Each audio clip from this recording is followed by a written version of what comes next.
Bom dia, boa tarde, boa noite. Você está no Fala Saldanha. Tudo bem, galera?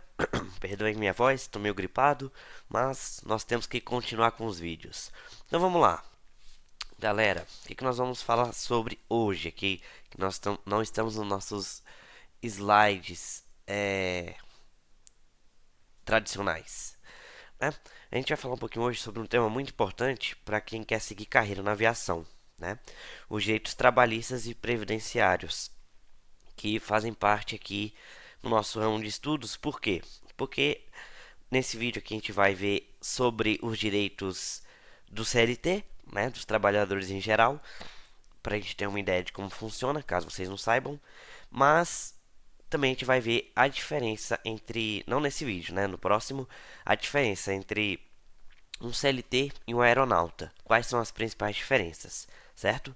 Então, saber, né, o que a lei garante é essencial, né, para saber dos nossos direitos, né, para a gente atuar com segurança, tranquilidade. Então, você está se preparando para entrar nesse mundo? Vamos lá, fica comigo aí até o final, beleza? Então aqui, né, a gente tem a história, a gente pode fazer a leitura, né, e aí a gente vai entender de onde vieram os direitos trabalhistas, né? Então, o homem, desde o princípio, precisou executar determinados trabalhos como forma de subsistência. Com o passar do tempo, ele começou a colocar outras pessoas para exercer essas tarefas, surgindo aí a primeira forma de trabalho subordinado, a escravidão. Então, conhecemos nossos primeiros escravos, que não recebiam nada, era um trabalho forçado. Era isso ou você era preso ou morto. Infelizmente, né? E aí, com a evolução do tempo, os escravos passaram a ser substituídos pelos agregados, que serviam aos donos das terras em troca de certos benefícios. E a partir da Revolução Industrial, surgiram atividades em linha de produção, que exigiam mão de obra qualificada e, consequentemente, se fez necessário regulamentar essas atividades. E aí, após o final da Primeira Guerra Mundial, que se criou a primeira Organização dos Direitos Trabalhistas, a OIT, Organização Internacional do Trabalho, que tinha como objetivo melhorar as condições de trabalho no mundo. Então, no Brasil, no fim de 1800, começaram a se criar as primeiras leis trabalhistas, que tratavam do trabalho do menor, da mulher, do direito às férias, etc. Então, aí, tentem lembrar dessa data, ali por fim de 1800, que se começaram a criar as primeiras leis trabalhistas. Beleza? E a gente vai falar aqui sobre a CLT. Então, basicamente, né, tivemos aí a criação, né, dos direitos trabalhistas, né, com a OIT. E aí, vamos falar aqui sobre a CLT, que basicamente ela não é um código, né, pois sua formação não se deu a partir da criação de novas leis, porém da reunião de várias leis já existentes, e sua função é de proteger as relações entre empregado e empregador, né? E aí temos aqui o direito do trabalho, né, que é o direito de normas jurídicas que regem as relações entre empregados e empregadores. Essas normas no Brasil estão regidas pela Consolidação das Leis do Trabalho, pela Constituição Federal de 88 e várias leis complementares. E aí temos a relação empregado-empregador. Então, empregador vai ser a empresa, né, que pode ser individual ou coletiva, que assumindo os riscos da atividade econômica, admite, assalaria e dirige a prestação laboral aí do funcionário, certo? E o empregado é quem presta serviço, né, de natureza não eventual ao empregador, sob dependência deste mediante salário, né? Então, empregador é quem contrata e dirige o trabalho, empregado é quem presta serviço com subordinação. E aí, nós vamos também aqui ter o nossos tipos de trabalho, que já vem, mas antes a gente tem aqui como funciona, né? Então, nós temos aqui a pessoa física, que é a pessoa natural, que não pode ser empregado a pessoa jurídica. Então, sempre vai ter essa separação. Pessoa jurídica são as empresas, as companhias. Pessoa física realmente é o indivíduo, aquele que trabalha, né? Natureza não eventual. O empregado é aquele que exerce a atividade com continuidade, de forma permanente. O salário, né, é a nossa contraprestação, uma remuneração, né? E a pessoalidade. O empregado presta serviços pessoalmente ao empregador. Ele não pode fazer substituir por outra pessoa, né? Então, eu trabalho, não posso falar, vem cá, Pedro, me substitui aqui no serviço, né? Isso não acontece.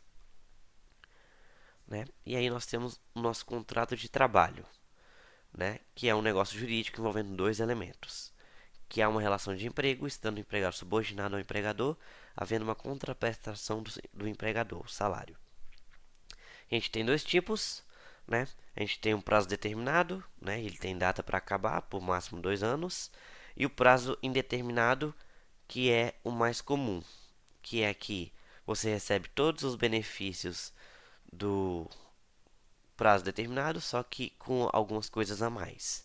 Né? Em caso de rescisão por sem justa causa, né? Quando você é mandado embora sem nenhum motivo, você tem direito aí ao salário, às férias, pode ser integrais ou proporcionais. O 13º, né, que é aquela parcela que você recebe no final do ano. O saque do FGTS, no caso de demissão sem justa causa. Aviso prévio. E 40% de multa sobre o FGTS, né, no caso de demissão sem justa causa, realmente. Então, além do FGTS que você recebe mais 40%. É um benefício aí para o trabalhador. Fechou? Então temos aqui nossa carteira de trabalho, né? A carteira de trabalho ela é obrigatória a todo empregado, né? Sempre deverá ser devolvida ao empregado em até 48 horas após sua entrega ao empregador, acarretando para cada dia de atraso uma multa, né? Que corresponde a um dia de salário por dia de atraso na devolução. Então isso aqui realmente eu não sabia, eu não peguei essa fase de carteira de trabalho física, minha carteira de trabalho ela é digital, né? Então eu não teria direito a esse benefício, né? Eu já não faço parte mais dessa geração que tem carteira de trabalho física. Ok, nós temos aqui o nosso salário, que é a contraprestação, né? O dinheiro que você recebe em troca da sua mão de obra, né? Pela prestação de serviços, isso é o que consta aí na CTPS. E aí, além do salário, você também vai ter aqui adicionais, dependendo do que você faz, beleza? A gente pode ter ali gorjetas, porcentagens, comissões e gratificações, né? Então, a remuneração é a soma do salário com outras vantagens que o funcionário recebeu pelo empregado, né? Então, aqui nós temos os adicionais, né? O adicional de insalubridade é o adicional devido ao fato do empregador trabalhar em condições que possam prejudicar a sua saúde, sendo necessário para o seu desempenho a utilização de EPI, né, equipamentos de proteção individual. Então, por exemplo, um gari que trabalha recolhendo lixo, ele vai receber ali insalubridade. Uma pessoa que trabalha limpando vidro do lado de fora de um edifício, ele vai receber insalubridade. Né? Uma pessoa que trabalha numa plataforma petrolífera ali cuidando do petróleo bruto, ele vai receber insalubridade. Né? Então, esses trabalhos eles são classificados em 3 tipos de grau: mínimo, médio e máximo. Né? E aí, o grau mínimo recebe 10% do salário, o grau médio 20% e o grau máximo 40%.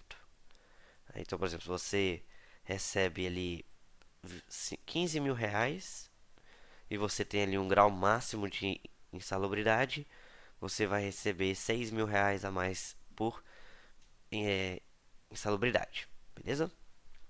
A gente também tem o adicional de periculosidade, né? Então, trabalho executado em ambientes perigosos, explosivos, energia elétrica, inflamáveis, radiação. Então, por exemplo, alguém que trabalha numa usina nuclear, alguém que trabalha num, se não me engano, até posto de combustível também, é. Pessoal que trabalha ali trocando fiação elétrica, né? Então, esse adicional ele é sempre invariável. Ele vai ser sempre 30% sobre o salário contratual. Então, você recebe ali 1.000 reais, vou fazer um exemplo, você recebe ali 300 reais a mais, ok? E aí, havendo acumulação dos dois adicionais, insalubridade mais periculosidade, a gente prevalece para efeito de pagamento aquele que for mais vantajoso para o empregado. Por exemplo, se a insalubridade dele é grau médio, mas ele tem direito à periculosidade, ele vai receber os 30%. Ele não recebe os 20%, ok? Beleza, vamos passando. E aqui também temos nosso adicional de compensação orgânica. Esse aqui é interessante para a gente. Por quê? Porque devido aos desgastes, às variações de pressão atmosférica, de altitude e aceleração, está previsto na Convenção Coletiva de Trabalho dos Aeronautas, por exercerem atividades perigosas ou insalubres, né, um adicional. Né? Então, além dos aeronautas, somente os militares das Forças Armadas, Marinha, Exército e Aeronáutica, recebem este adicional, equivale a 20% da remuneração. Então, pelo fato do aviador, do aeronauta, realmente ele está é, o tempo todo disposto a pressão diferente, né, a aceleração, etc., eles vão ter direito a 20% de adicional por esse adicional de compensação orgânica. Importante a gente lembrar disso para caso caia uma questão da ANAC, a gente não seja pego de surpresa. Ok? A gente tem um adicional de transferência, né, que corresponde a 25% a mais sobre o salário do trabalhador e será pago no caso de transferência provisória. Né? Então, quando ocorre mudança de residência do empregado. Então, por exemplo, eu sou um, eu trabalho no escritório em Brasília, eles pedem para eu trabalhar no escritório em São Paulo. Né? Então, eles vão ter que me pagar 25% a mais sobre o salário, né, nesse caso. No caso, seja uma transferência temporária. Caso seja definitiva, falar, não, a gente gostou de você em São Paulo, você vai ficar lá. Aí acaba realmente esse pagamento adicional. Ok? Beleza? Então temos aqui também o 13º salário, né, que pode ser integral ou proporcional. O 13º é um bônus, né, que a gente recebe. E aí o pagamento pode ser, todo trabalhador, né, recebe esse salário. O pagamento deve ser feito em cota única ou em duas parcelas. Né? Por exemplo, no meu trabalho, eu recebo em duas parcelas. A primeira sempre é paga até o dia 30 e a segunda até o dia 20. Geralmente, eles antecipam, se você tiver férias em dezembro, eles antecipam junto das férias. Ok? E aí, ele vai ser descontado do INSS, calculado sobre o total. Beleza? Temos aqui também a nossa jornada de trabalho, que vai falar aqui sobre o tempo que a gente pode trabalhar. Então, aqui a gente tem até 4 horas. A gente não tem intervalo, né? De 4 a 6 horas a gente vai ter um intervalo de 15 minutos. E de 6 a 8 horas a gente pode ter um intervalo de 1 até 2 horas. Vai depender aí do acordo do empregador. E entre duas jornadas de trabalho tem que ter um descanso de 11 horas pelo menos. Para você ali realmente descansar. Ok? O intervalo ele não é computado como jornada de trabalho, né? Obviamente, porque você não está sendo remunerado por isso. E aí a jornada diária máxima é de 8 horas ou 44 semanais. Né? Então, que é a nossa escala 6 por 1. Você pode trabalhar 6 dias, no máximo 8 horas por dia. Né? Se você trabalha, por exemplo, no outro regime de 12 por 36, você vai trabalhar um dia e descansar o outro por 12 horas. Ok? Beleza. Então aqui nós temos os adicionais de hora extra. Então você pode trabalhar no máximo 2 horas a mais, com valores acrescidos em 50% da hora normal. O adicional noturno é o trabalho realizado das 22 horas até as 5 do dia seguinte, acrescido de 20% da hora diurna. Né? Então a hora noturna ela aí corresponde a 52 minutos e 30 segundos. Interessante também saber disso porque vale para nós aeronautas. Se você trabalha ali em voos, né, noturnos, de 10 a 5 da manhã, você vai receber o adicional a cada 52 minutos e 30 segundos. Ok? E aí nós temos também o nosso repouso semanal. Né? O repouso semanal corresponde a um período de 24 horas consecutivas, preferencialmente aos domingos. Então, você sempre tem que ter essa folga, né, que é o descanso remunerado. Você não trabalha, descansa, mas você recebe por esse dia. Que é o benefício para o trabalhador, que é o mínimo, né? Você trabalha realmente 6 horas, 6 dias na semana, o mínimo que você teria que ter é esse descanso. Vamos falar aqui sobre as férias, né? As férias após 12 meses de trabalho, né? Então após um ano de vínculo, por um período de 30 dias consecutivos ou não, né? Com pagamento 2 dias antes do início, você recebe as férias. As férias elas são consideradas como tempo de serviço. Então, o salário das férias corresponde ao salário base mais um terço, certo? Então, por exemplo, você recebe ali R$ 1.000, você recebe as férias mais 1.000, mais um terço. Então, seria 1.000 mais 1.300, ok? Então, as férias podem ser integrais ou proporcionais. Vai depender aí do acordo que você fizer com sua empresa. Tranquilo? E aí, a gente tem aqui o desconto de faltas. Por exemplo, se você falta sem justificativa, né? Você vai ter o desconto aí nas suas férias. Então, por exemplo, você tem até 5 faltas não justificadas, elas vão ser descontadas só do seu salário, mas você não vai ter desconto nas férias. Se você tem de 6 a 14 faltas, você vai ter direito a 24 dias de férias. Se você tem de 15 a 23 faltas, você tem direito a 18 dias de férias. Se você tem direito de 24 a 32 faltas, você tem direito a 12 dias de férias. E se você tem acima de 32 faltas no total, você vai ter perda total das suas férias. Okay? Acredito que isso é raro de acontecer, porque se você falta muito, né, geralmente o pessoal já te manda embora sem choro nem vela. Ok? Beleza? Então vamos avançando, né? O trabalhador aqui ele pode faltar ao trabalho, né, desde que comprove a razão, nas seguintes situações, né? Então, falecimento de parente, né, mulher, marido, pai, irmão ou filho, ele tem direito até 2 dias de descanso.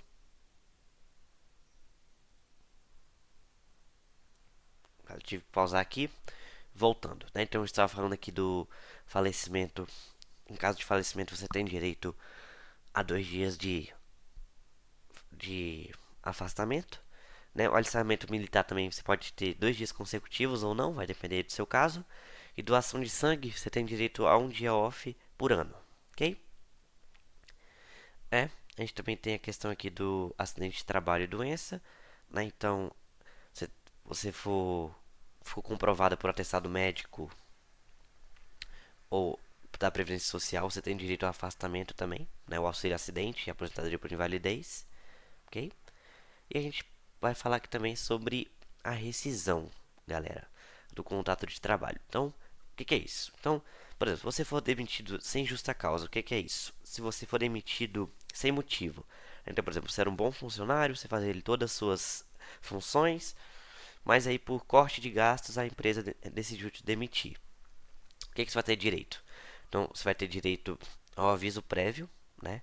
Então, você vai ser avisado ali que você vai ser mandado embora para você se planejar. Então, por exemplo, você vai ser mandado e daqui a um mês, daqui a 2 meses, 2 semanas, né? Você vai ter direito às suas férias vencidas. Então, se você tiver férias, é, se você tiver férias ali que você não tirou, você vai ter direito. Você também vai ter direito a sacar o FGTS. Você recebe do empregador uma indenização de 40% do valor do FGTS, durante o contrato de trabalho. E você vai ter direito também ao seguro-desemprego. O seguro-desemprego já é válido, se eu não me engano, a partir de 2 anos de serviço. Então, se você já teve 2 anos de serviço, você tem direito ali a 3 meses. Ou é um ano? Você não acha que é um ano de serviço, você tem direito a 3 meses do seguro-desemprego, 2 anos, 6 meses. E acima disso, realmente eu não lembro. Esqueci de trazer essa informação. Mas você vai ter direito. Agora, se você foi demitido com justa causa, né? Então, justa causa é o oposto. Você foi mandado embora por algum motivo, né? Ligeiramente grave. Então, você faltou muitas vezes. Ele cometeu um ato, uma infração, né? Você não agiu com disciplina no emprego, né? Então, geralmente é aí onde ocorre desrespeito à lei, né? Ou você deixou de trabalhar por 30 dias consecutivos, né? Ou alguma condenação criminal. Então, se você também cometer algum crime, você vai ser mandado embora, né? Por justa causa. E isso aí mancha a sua cadeia de trabalho, é muito ruim mesmo, né?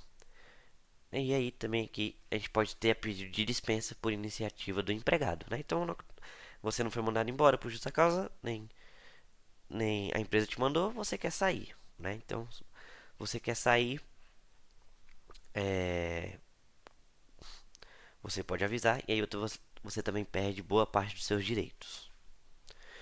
Temos aqui o aviso prévio, né, que é a comunicação de uma das partes à outra visando a rescisão.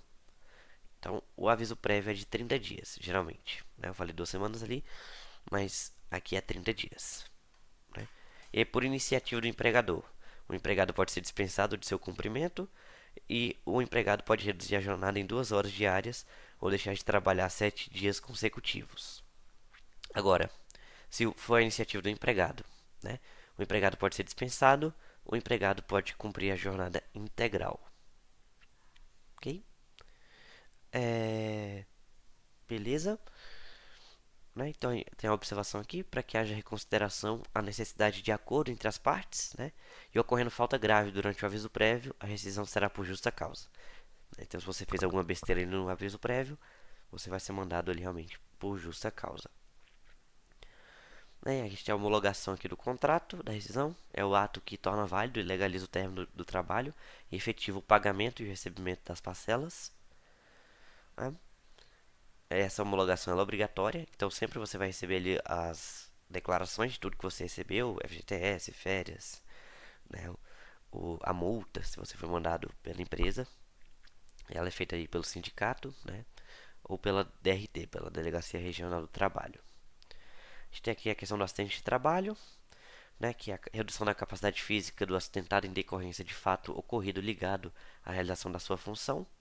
Né? Então, por exemplo, uma coisa que eu sempre falo, o seu trabalho não começa quando você está na empresa. O seu trabalho começa quando você sai da sua casa. Então, por exemplo, eu vou para o trabalho de bicicleta. Se no meio do trajeto eu sofro um acidente e ali machuco minha perna, tenho ali uma lesão mais séria, eu posso solicitar ali eu provando, né, que eu estava indo para o trabalho, eu posso solicitar ali a reclusão por acidente de trabalho, né? E aí o auxílio doença, né? Aqui no caso já é benefício previdenciário, mas no caso aqui é o que estava até falando, acidente de trajeto ou doença profissional são considerados acidentes de trabalho, né? Então você tem direito ali à reclusão. Você vai ter aí, geralmente o auxílio doença que você fica afastado pelo INSS. O auxílio acidente já é a redução da capacidade permanente, né? Então, por exemplo, você sofreu um acidente e ficou ali paraplégico, né? Não, perdão, me confundi. O auxílio doença, ali quando você pegou ali uma doença mais séria, o auxílio acidente é quando você teve ali uma lesão mais séria, e a aposentadoria por invalidez, por exemplo, você ficou paraplégico e aí realmente você vai ser aposentado por invalidez, porque você não consegue mais trabalhar.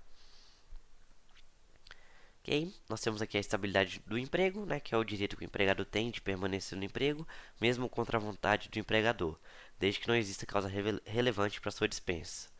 Ele só é cabível nos contratos indeterminados. Né? É um direito provisório que cessa quando termina a condição que deu origem ao direito. E aqui nós vamos falar sobre a estabilidade. Né? Então, no caso aqui nós temos o auxílio maternidade, né? Estabilidade de licença.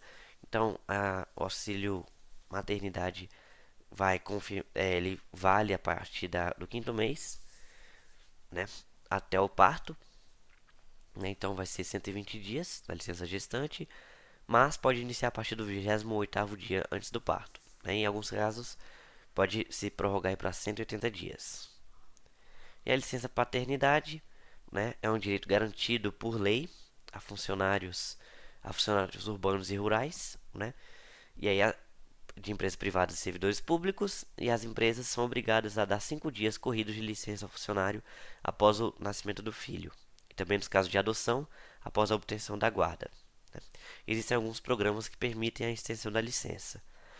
Então, o funcionário deve comprovar posteriormente a licença por meio da certidão de nascimento, para que os dias ausentes sejam abonados. Né? É uma licença realmente remunerada. Né? Nós temos aqui a Comissão Interna de Prevenção de Acidente, né? Que é obrigatória em empresas com mais de 20 funcionários. Né? Então, aí um membro dessa comissão ele não pode ser demitido sem justa causa. O presidente da CIPA é indicado pela empresa e o vice-presidente é eleito pelos empregados, né? Que é justamente fábricas, né, companhias muito grandes que realmente tratam aí dessa comissão para prevenção de acidentes. A gente tem o FGTS, que é aqui a obrigação do empregador, que é depositado em conta vinculada na Caixa Econômica Federal, né? e aí sempre vai ter uma alíquota de 8% sobre a remuneração do empregado, né? Então, a parte do FGTS, se você recebe ali, por exemplo, R$ 1.000, você vai ter sempre um desconto ali de 8%. Você teria um desconto ali de 80% sobre o seu salário em relação ao FGTS. Ok? Beleza, estamos terminando aqui, né? Então, geralmente, a maioria dos saques aqui do FGTS, você não pode sacar quando você quiser, né? Ele tem ali as condições, você pode sacar ele quando você se aposenta, quando você compra ali uma casa própria, né? Quando você contrai AIDS, câncer, né? Uma rescisão sem justa causa ou morte, né? E no caso, você morreu, os seus sucessores recebem ali o FGTS. Se você não tem sucessor, seus parentes mais próximos, mãe, irmão, tio. Nossa, minha voz tá falhando, galera, desculpa. Deixa eu tentar voltar aqui, já tá quase acabando o vídeo, mas minha voz tá indo embora. Ok? Nós temos direito aqui também à previdência, né? Que é a contribuição para você se aposentar. Então, também ali, se você é CLT, todo mês é descontado uma parte do seu salário para ir para a previdência, para ficar para sua aposentadoria, né? Então, todas as pessoas aqui podem contribuir, né? E aqui, resumindo, é os benefícios que você tem sendo um CLT, trabalhando aqui, ok? A gente tem a questão dos dependentes, né? Que caso você tenha um dependente, você vai ter direito a alguns benefícios, né? Como cônjuge de união estável, esposa ou marido inválido, ou pai ou mãe inválidos. Ok? Pai ou mãe em idade avançada, filhos até 18 anos, filho comprovadamente deficiente, irmãos até 18 anos. A gente tem os benefícios dependentes, né? Pensão por morte, né? Caso ali o trabalhador tenha um filho ou filha de até 21 anos incompletos, né? A qual o cônjuge não tem limite de idade. A gente tem um auxílio reclusão, quando o segurado estiver cumprindo pena, né? Se ele falecer nesse período, se converte para pensão por morte. O abono anual, né, que é o 13º, também vai ter direito aí aos dependentes. E a gente tem os tipos de aposentadoria, galera. Aposentadoria por tempo de contribuição, 35 anos para homens e 30 anos para mulheres. Aposentadoria proporcional, né, mais ou menos 30 anos para homens e 25 anos para mulheres. E aposentadoria por idade, então 65 anos para o homem, 60 para a mulher. E aí todo mundo vai ter direito realmente de se aposentar, de ter ali o seu salário todo mês e poder desfrutar um pouquinho dessa vida, né? É isso, então chegamos aqui ao fim. É uma bastante informação. Espero ali que eu tenha eu tentei separar aqui, né, o melhor possível, mas como realmente é muito conteúdo, fica um pouquinho bagunçado. Mas espero que vocês tenham conseguido compreender, beleza? Qualquer dúvida, deixe nos comentários, sugestões, críticas, elogios. Fechou? Vou finalizando por aqui, galera. Um grande abraço, muito obrigado. Tchau, tchau.